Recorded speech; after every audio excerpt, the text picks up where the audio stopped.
बाबर ने 1528 में अपने सेनापति मीर बांकी को अयोध्या के भव्य राम मंदिर को तोड़ने का आदेश दिया। इतिहासकार कानिंघम के अनुसार श्री राम मंदिर को बचाने के लिए हिंदुओं ने जान की बाजी लगा दी थी। 1,74,000 हिंदू वीरों के बलिदान के बाद ही मुगल मंदिर को हानि पहुंचा सके थे। मंदिर इतना मजबूत बना था कि तोड़ने के लिए तोप के गोलों का इस्तेमाल करना पड़ा। नंबर 2, मंदिर को नष्ट करने के बाद जलाल शाह ने हिंदुओं के खून का गारा बना करके लखौरी के ईंटों से बाबरी मस्जिद का निर्माण कराया था। नंबर 3, मीठी नरेश महताब सिंह को जब मंदिर पर आक्रमण की जानकारी मिली तो उन्होंने बद्रीनाथ तीर्थ यात्रा रद्द कर दी और सैनिकों के साथ मीर बांकी से जा भिड़े। 17 दिनों तक चली भीषण जंग में दोनों ओर के असंख्य सैनिक मारे गए। अंत में महताब सिंह समेत राम भक्त वृद्ध केहरी भी वीर गति को प्राप्त हुए। नंबर 4, हंसवर रियासत के राजा रणविजय सिंह के कुल पुरोहित देवदीन पांडे ने 70,000 योद्धाओं के साथ बाबर की सेना से श्री राम जन्मभूमि के लिए संघर्ष किया। युद्ध में पूरी तरह से घायल हो जाने के बावजूद अनेक मुगल सैनिकों को मौत के घाट उतारा और अंत में वीरगति को प्राप्त हुए। नंबर 5, हंसवर रियासत के राजा रणविजय सिंह को अपने पुरोहित देवदीन पांडे की मृत्यु का समाचार मिला तो उन्होंने अपनी महारानी जय कुंवरी को सत्ता सौंप दी और खुद 25,000 सैनिकों को लेकर श्री राम जन्मभूमि मुक्ति कराने के लिए निकल पड़े और अंत में वीरगति को प्राप्त हुए। नंबर 6, राजा रणविजय सिंह के बलिदान के बाद महारानी जय कुंवरी ने आनंद संप्रदाय के महंत स्वामी महेश्वर नंद के साथ मिलकर श्री राम जन्मभूमि का संघर्ष जारी रखा। स्वामी महेश्वर नंद के नेतृत्व में मठों, मंदिरों और अखाड़ों के असंख्य नागा संप्रदायी, गौरक्षपंथी, दिगंबर, निर्मले और निर्वाणी साधुओं ने भी शस्त्र उठा लिए। इन्होंने शत्रु पर छापा मारा, युद्ध नीति अपनाई। मीर बांकी इतना डर गया कि शासक कंद भाग गया। नंबर 7, हुमायूं के काल में भी महारानी जय कुंवरी और स्वामी महेश्वरानंद लगातार संघर्ष करते रहे। इन्हें 10वें युद्ध में सफलता मिली और श्री राम जन्मभूमि 2-3 सालों तक मुगलों से मुक्त रही। बाद में दोनों योद्धा मुगलों की विशाल सेना से लड़ते हुए वीरगति को प्राप्त हुए। नंबर 8, अकबर के समय कोयम्बटूर से आए रामानुज संप्रदाय के स्वामी बलराम आचार्य ने श्री राम जन्मभूमि को मुक्त कराने के लिए 20 युद्ध लड़े।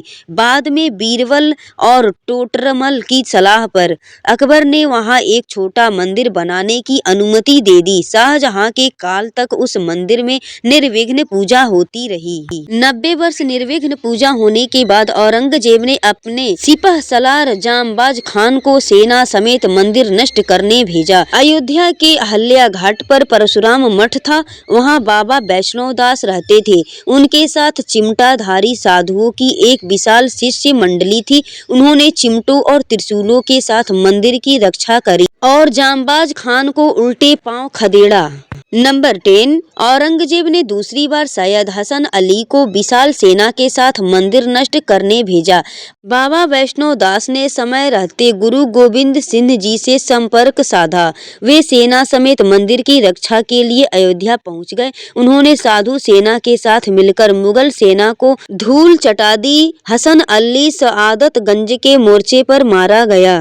नंबर 11, 1664 में औरंगजेब ने फिर एक विशाल सेना मंदिर तोड़ने के लिए भेजी, लेकिन तब तक गुरु गोविंद सिंह भी लौट चुके थे। मुगल सेना ने चबूतरे पर बने लघु मंदिर को तोड़कर गड्ढा बना दिया, लेकिन श्रद्धालु वहीं आकर पूजा करते रहे। नंबर 12, अमेठी के राजा गुरुदत्त सिंह और पिपरा के राजकुमार सिंह ने नवाब सादत अली से श्रीराम मंदिर के लिए संघर्ष जारी रखा। हिंदुओं के लगातार हमलों से तंग आकर नवाब ने पूजा और नमाज दोनों की अनुमति दे दी।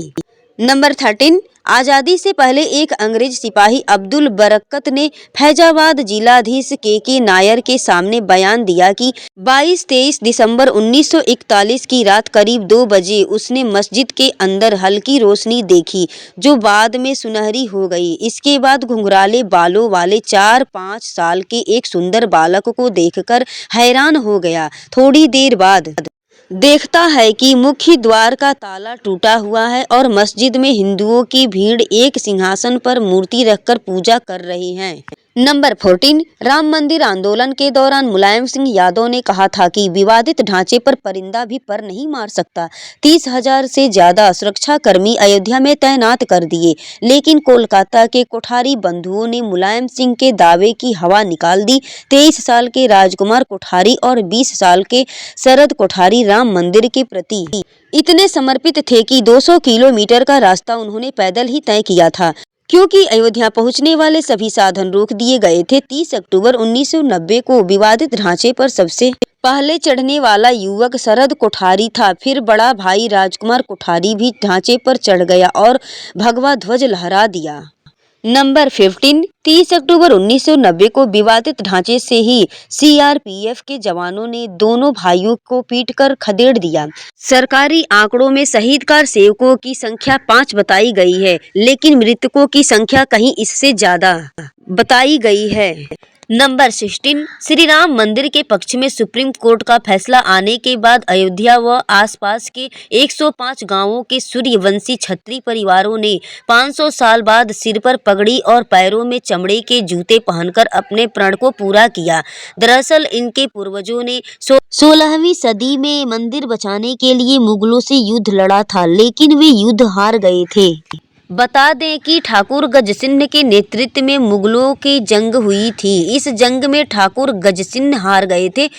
हारने के बाद गजसिंह ने श्री राम जन्मभूमि पर कब्जा होने तक पगड़ी व जूते न पहनने की प्रतिज्ञा की थी। इसी प्रतिज्ञा का पालन उनकी आने वाली पीढ़ियों ने भी किया। नंबर 17 श्री राम मंदिर जन्मभूमि के लिए हिंदू समाज ने 78 धर्म युद्ध लड़े, जिनमें 3,50,000 से ज्यादा हिंदू वीरों ने अपने प्राणों की आहुति दी थी। नंबर 18 बता दें कि बाबर के काल में 5 धर्म युद्ध, हुमायूं काल में 10, अकबर काल में 20, औरंगजेब के काल में 30, नवाब सादत अली के काल में 5, नासिरुद्दीन हैदर के समय में 3, बाजिद अली के समय में 2, अंग्रेजों के समय में 2 और पूर्व प्रधानमंत्री विश्वनाथ प्रताप सिंह के कार्यकाल में 1 धर्मयुद्ध लड़ा गया था। नंबर 19 5 अगस्त 2020 को प्रधानमंत्री नरेंद्र मोदी जी ने श्री राम जन्मभूमि पर राम मंदिर के लिए शिलान्यास किया था। इसके साथ ही भव्य श्री राम मंदिर की नींव पड़ गई थी। नंबर 20 500 साल तक हिंदू समाज के सतत संघर्ष के बाद आज अयोध्या में भव्य राम मंदिर बन रहा है। मंदिर की ऊंचाई 161 फीट रहेगी। सिर्फ नींव में 2 लाख ईंटें लगेंगी, जिन पर श्री राम लिखा होगा। सीढ़ियों की चौड़ाई 16 फीट रहेगी। मंदिर में 5 गुंबद होंगे। पूरा मंदिर 360 पिलर पर टिका होगा। इसमें गर्भगृह, कुंदू मंडप, नृत्य मंडप और रंग मंडप होगा। बोलो जय श्री राम। मैं नतमस्तक करती हूँ उन हिंदू वीरों के सामने जिन्होंने राम मंदिर के लिए अपने आखिरी सांस तक लड़ते रहे। दोस्तों, अगर हमारी वीडियो पसंद आई हो तो आप हमारे चैनल को सब्सक्राइब, लाइक और बेल आइकन को अवश्य प्रेस कर लें कि हमारी अगली वीडियो आप तक आसानी से पहुँच सके। वीडियो में लास्ट तक बने रहने के लिए आप सभी को मेरे तरफ से धन्यवाद।